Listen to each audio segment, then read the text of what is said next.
Assalamualaikum warahmatullahi wabarakatuh. Perkenalkan nama saya Muhammad Iksan, NPM saya 213006110. Saya berasal dari Prodi Sistem Informasi. Di sini saya ingin eh, menjelaskan tentang apa yang saya tulis untuk mata kuliah metodologi penelitian dengan dosen pengampu saya, Bapak Dr. Agung Triyudi Eskom Menko. Nah, di sini judul saya adalah Sistem Informasi Penentu Jurusan pada SMK menggunakan algoritma Canvas String. Oke, nah, di bab satu saya itu biasa ada pendahuluan. Saya uh, ada latar belakangnya kenapa saya meneliti ini, terus juga kenapa saya menggunakan algoritma ini, algoritma Canvas String. Juga kenapa juga saya menggunakan teknik yang digunakan dalam pembelajaran mesin. Terus juga di sini ada urusan masalahnya, kenapa saya memilih untuk meneliti ini karena kemajuan teknologi digital yang saat ini sekolah juga menghadapi berbagai tantangan dalam pengelolaan data akademik secara efisien. Jadi penerapan algoritmanya juga dapat digunakan untuk mengelompokkan data akademik siswa sebagai efektivitas serta bagaimana teknologi ini dapat membantu dalam proses pemilihan jurusan di SMK. Terus juga ada tujuan penelitian untuk membantu sekolah dalam penentuan jurusan, terus juga ada membuat sistem informasi berkaitan dalam penentuan jurusan. Terus juga ada manfaat penelitiannya untuk bagi penulis, bagi pengguna, dan sama bagi sekolah. Nah, terus juga di sini ada tinjauan pustakanya, bab 2 ada landasan teorinya. Saya di sini mengambil kurang lebihnya sekitar 11 10 sampai 11 juta sangat saya. Terus juga di sini juga saya menambahkan juga pengembangan sistem informasinya juga. Terus juga ada clusteringnya, terus ada data miningnya, ada Kaminsa juga. Terus di bab tiganya di sini saya di bab tiga itu kalau nggak salah metodologi penelitian. Nah, jadi pertama itu waktu penelitiannya itu saya di bulan Maret pemilihan topik itu, terus studi literaturnya itu di bulan April, buat bab satunya itu juga masih di bulan April sampai bulan Mei itu udah sama data pustaka, terus sama pembuatan bab dua dan bab tiga itu di bulan Juni sampai Juli. Nah, terus juga ada lokasi penelitian, terus juga ada tahap penelitian juga.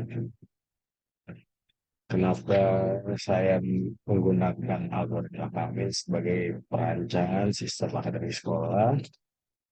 Nah, sumber data itu digunakan oleh peneliti adalah data sekunder. Di sini juga ada, seingat saya memasukkan data tentang um, ke- saya mulainya dari mana sampai selesainya dari mana. Terus, seingat saya di sini uh, di awal itu saya identifikasi masalahnya dulu. Nah, jadi ada identifikasi itu pemecahan, jadi metode pemecahan masalah yang dilakukan secara terstruktur dan logis. Terus juga ada studi literaturnya, merupakan proses menyelidiki oleh peneliti. Nah, terus juga ada pengumpulan data, terus juga ada analisis sistemnya, ada perancangan sistem juga, ada implementasi code, terus juga ada pengujian sistem, terus sistem usability skill, ada kesimpulan dan data syarat. Nah, untuk pengumpulan datanya itu melalui proses analisis informasi didapat berdasarkan beragam sumber tertulis yang saling berketerkaitan dengan topik penelitian. Gitu. Jadi Sini juga saya menambahkan data sekunder yang digunakan untuk penelitian. Nilai siswa angkatan 2018-2019 itu mata pelajaran MTK, IPA, Bahasa Indonesia, dan Bahasa Inggris.